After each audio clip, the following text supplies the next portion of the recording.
Eh ben, salut runner, c'est Nico, bienvenue sur ma chaîne.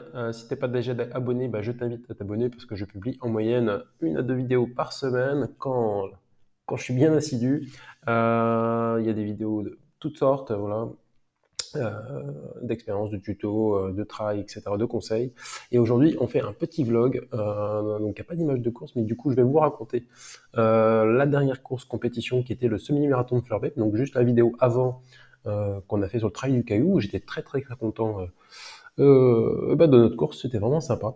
Et donc ce semi-marathon, j'aime bien en début d'année mettre un peu de vitesse et je reviens un petit peu de temps en temps sur route pour me tester par rapport à l'évolution de mon niveau, si on a évolué et que les entraînements payent leurs fruits.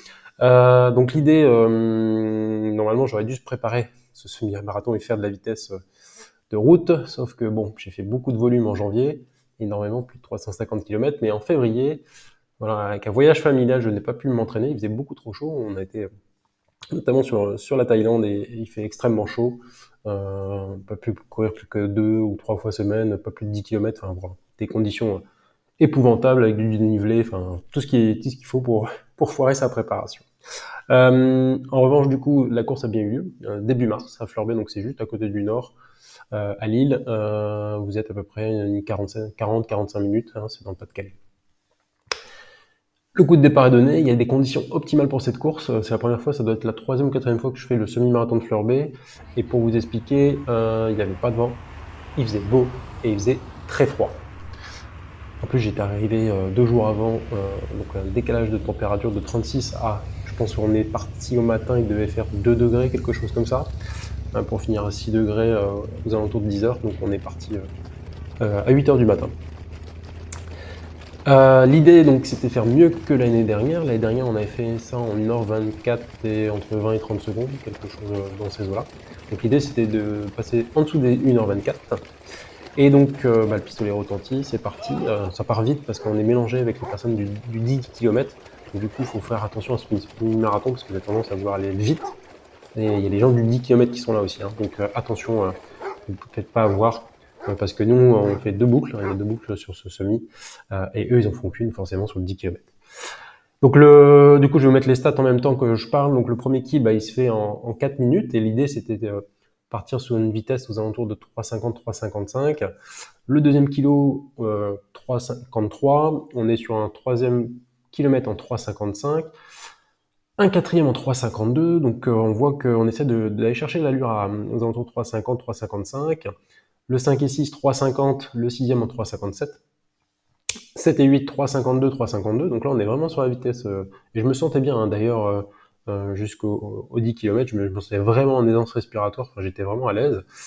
9 km, 3,54, toujours dans les allures, et 10 km, 3,55. Donc à ce moment de la course, je comprends que on est aux alentours de 1h23, hein, ce que je visais. Et à partir du 11e, donc 3,56, et là il y a un petit décrochage à partir du 12. J'ai du mal à expliquer pourquoi je décroche pendant quelques kilomètres là. Donc le 12e kill, il est fait en 4 minutes 01. Le 13e en 3,57 et le 14e en 3,57 aussi. Donc là il y a un petit décrochage sans raison apparente. Je pense qu'aussi, voilà, j'avais pas forcément préparé de semi-marathon, j'avais pas beaucoup couru pendant 3 semaines, beaucoup de récupération.